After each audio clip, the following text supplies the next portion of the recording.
Hello and welcome to Econoday Unplugged on Tuesday, the 25th of June, 2019. That's just 143 years to the day that Custer took his last stand. Probably not standing, but equally poised for action. We have Mark Pender across the pond stateside, and I'm Jeremy Hawkins here in London. Now, there's some interesting cross currents at play in the FX markets at the moment. Earlier today, the euro hit a 3-month high against the dollar, and the greenback also slid below the key 107 level versus the yen, and that's for the first time since January. So mounting speculation about Fed easing is clearly taking its toll on the greenback, but it's not just about interest rates, as the euro itself has fallen against the Swiss franc to levels not seen since 2017. Geopolitical instability, particularly the escalating tensions in the Persian Gulf, have boosted the attraction of safe haven currencies, amongst which the Swiss franc, despite a minus 0.5% 10-year bond yield, is a major player. So, Mark, I see we've had some soft data your side today. I guess the question amongst all of this is, will the Fed indeed cut next month? And if so, how much do you think it's going to be? I think, Jerome Powell will be speaking in an interview shortly after this is a midday Tuesday. So we may get some more input on that. As it stands now, I would say that a 25 basis point move lower, incremental move lower, is what it would be expected. And the Fed, I think, is kind of led around by expectations to a certain degree. There's a feedback between expectations and what the Fed does, but the general expectations have a lot of play there. And today we had significantly weak data, surprisingly weak data. Both new home sales and consumer confidence came in well below the consensus range. New home sales are, I guess, they're both surprises. Let's first start off with new home sales. The averages here, which you have to look at in this series because it's very, very volatile, are edging lower. However, they've moved very much higher over the year, almost about 100,000 rate higher. We were at a 626,000 annual sales rate for new homes in May, and that's 91,000 higher than when it was in December. But it has been coming down, and there was a price collapse in this report. 8.1% monthly decline for the average new home here in the U.S. is $308,000. On the year now, year on year, that's down 2.7%. And we also had Case-Shiller data today, and those are for existing homes, and they also showed weakness. Not all the indications on home prices are down. FHFA was up today, but many of them are. And when you see this one in the new home sales, along with the weakness in the sales, those price numbers are a little bit worrisome. Even though mortgage rates are going down, it may not be helping housing as much as it otherwise could. And the X factor here is the labor market. The consumer confidence report was also out today, and it came in at 121.5, which was really that's 10 points. More than 10 points below the consensus, really reversing a lot of the prior improvement here. And it's a very odd report. It also shows a spike up in inflation expectations, which had been going down. And also stock market bears now outnumber the bulls. That's despite the fact that this has been a very good month for the stock market. The report itself blames tariffs and trade tensions. However, this report is really geared to the job market, tracking consumers' assessment of the job market and whether or not these issues are actually dampening the employment labor market would be a bit of a surprise at this early stage of these issues.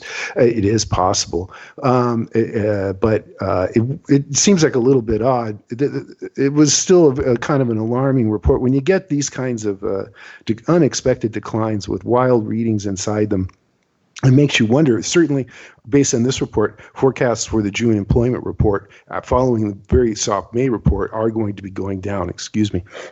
Let me pass it back to you.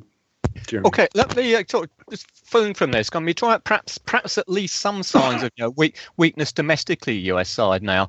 And in the past, I guess it's always been the case whereby because the US is a relatively isolated economy in the sense that net exports are not a particularly big share of GDP. Developments globally may not have the same impact on US market as they might, for example, on the Eurozone. But obviously, we got this G20 summit coming up in Osaka when Donald Trump is expected to hold trade talks with his Chinese counterpart. Do you think, given the current state of the world and the fact that the FOMC seems to be talking more about world trade, if they don't come out with any kind of deal to stop these additional tariffs that the US are threatening, that it's going to put increased, or at least perceived to be putting increased pressure on the Fed to come out and cut again in July? Interesting point. Deterioration in trade, as much as it affects business investment, this is how the Fed has defined this equation in last week's meeting. As much as global trade would hurt business investment, in turn hurt U.S. manufacturing, that would be a central issue for them. So they've raised this issue in prominence. They wouldn't be reacting to anything specific in the news. That's just how the central banks work, the Fed works, but it would be an indirect, direct issue. Whether or not they would take preparatory in advance cut, such as, let's say, a 50-point move downward in anticipation that global trade would deteriorate, that's not really, I don't think, their style. I was going to ask you about, like, notice James Bullard, the St. Louis Fed president, was talking about a 50 basis point insurance cut immediately. I mean, is he very much an outlier on that sort of thing? Well, he is. He was the one dissent in Jerome Powell's tenure, and this happened, of course, last week. But I think the Fed will key themselves on early indications, but I think they're going to need tangible indications, whether it's like the beige book from their own contacts in the economy in which they would publish this information, or we had a breakdown in the Empire State Manufacturing report last week for the New York area manufacturing sector, and it really was a breakdown, multi-year, out of the blue kind of a thing. We're seeing that in these other regional ones reports. Even though this isn't hard data, that would be enough for them to hang their hat on a rate cut. But I think they're going to go steady. Volatile moves right now would be suspect a little bit because they've been pretty volatile already. They just they were just raising rates back in December, and then they moved to neutral in January, and then we were in a good place for several months, and now we're deteriorating. So if for a bank to move this close to action is already a little bit out of the conventional monetary policy, which I think likes to move, like a steamship, well in advance and no surprises. So I don't think it would be in their interest for their credibility to strengthen their credibility if they took a move that might be considered extreme or maybe panicky or something like that. Fair enough. All right, then we're talking sort of central bank steamships. I suppose by and large, central banks don't tend to move any more slowly than the ECB, but certainly the same kind of pressure, if not more so, is increasingly apparent on the Eurozone at the moment in terms of where interest rates might be headed. Since we last spoke, the main data we've had out from the Eurozone were the flash PMIs for June. They actually edged up to a 7-month high, which sounds good, but when the actual composite output index, so GDP proxy, which is 52.1, that's hardly robust. And if we look at the second quarter on average, then taken at face value, this survey suggests that quarterly Eurozone GDP would only be about coming at 0.2% quarterly rate. And if we were to see that, that would be the worst performance since the economy last contracted at the start of 2013. Jeremy, I have a question. I was talking about consumer confidence. France had the business climate indicator here. Tell us how that went. It looks like they missed the consensus. It did. I mean, of recent times, the French manufacturing sentiment has been improving a little bit. Certainly, like a lot of Europe, we saw some strength during the middle of last year. Then we saw some indices coming off during the second half of 2018, and then a bit of a promising start at the beginning of 2019. But since then, we started to see, in some gentle indications of weakness. And the actual index itself was what 102 in June compared to expectations for an unchanged reading of 104. I mean, what does that mean? Well, I mean, the starting point to put it in context is that the long run average is 100. So it still suggests that sentiment across manufacturing industry is a little bit above the norm. Nonetheless, these figures are well down from what we were seeing towards, particularly the summer of last year. And so it's just consistent with this general idea that manufacturing, not just in France, but across the Eurozone as a whole at the moment, continues to struggle. And what happened with the CBI distributive trades report out of the UK? That number looks scary, minus 42. It is. I mean, certainly looking at these soft surveys, as you mentioned, we're starting to get some increasingly ominous readings out of some of this stuff now. So for the CBI, then what they do is they ask retailers how their volume sales compare at the moment with a year ago. The simple, are they stronger or weaker by what percent? And it came out, as you said, at minus 42%. So in other words, 40 a net 42% of retailers are currently seeing volume sales below where they stood a year ago, and that's a horrible number. Essentially, it's what the worst we've seen in a decade or so. Now, it should be said that it's not that well correlated with the official numbers, but since the previous month's figures, which came in at minus 27%, were also miles on the wrong side of market expectations. And indeed, not just market expectations, but the CBI comes out with its own forecasts each month as well, and is even more shy of those. So, I mean, taken at face value, this really does suggest that UK retailing is struggling at the moment. Well, you were talking about pre-Brexit stockpiling in the UK economy earlier in the year ahead of deadlines for Brexit.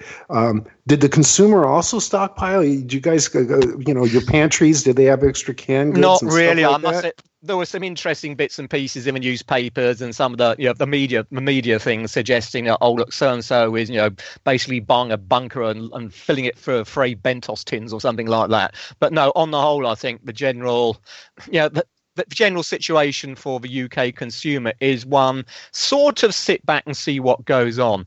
If you look at levels of consumer confidence in the UK, they're not high by any means, but they're pretty well stable for a long time now. And I think that really is just a reflection of when it comes to Brexit, we still don't blooming well know what's going to happen. Well, how about high-ticket items like cars and appliances? Were people buying those? Well, high-ticket items in terms of appliances, they haven't been doing so badly, but the auto industry in the UK, much akin, it's got to be said, with continental Europe, has been going through a really poor time. There's been changes on emission rules, particularly with regards to to diesel cars. There's cautious wait to see should we start buying electric cars, because there's tax discounts there and various breaks which various governments are putting through. So the auto industry at the moment is really going through a very problematic period, which they're hoping they'll get through, and things will start to improve towards the latter half of this year. But car makers in general, and particularly car makers who export a lot, so this is one of the key reasons behind the the problems facing German manufacturing at the moment. They really are struggling. Okay, well, I should mention, just quickly going back to the ECB in terms of big numbers, the main one to watch this week will get the flash inflation report. That'll be for June out on Friday.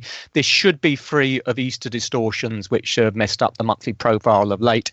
Expectations are there for no change in either the headline rate at 1.2%, or more importantly, the main core rate, which is just 0.8%. So in other words, well below what the ECB is aiming for. And again, just more pressure to come out and do something with policy.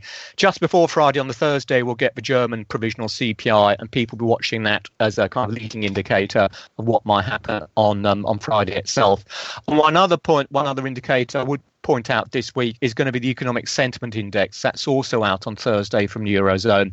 The ECB in its last message, its last meeting, started talking about worries concerning a de-anchoring of inflation expectations. And that's something which really concerns it. And when you hear it to start talking about that, it's almost certainly a sign that policy is going to be changed. Its principal measure of what consumers or households think about inflation, so consumer inflation expectations, comes out in part of this economic sentiment report. So it's well worthwhile keeping an eye on that, because if it happens to be particularly low, then that's very much going to fuel speculation that even though the ECB doesn't want to take rates below zero, it simply might have to.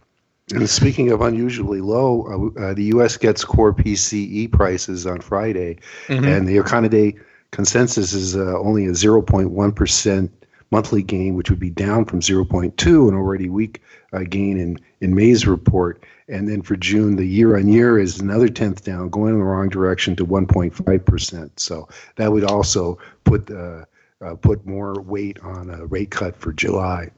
Yeah, true. I mean, it really is the case, isn't it? Wherever you look at the moment, try and find some inflation. And I guess that's just reflected in these, the record lows we're seeing on, benchmark bond yields across a whole range of markets. And I suppose we should quickly mention that we did have the Bank of Japan meeting last Thursday.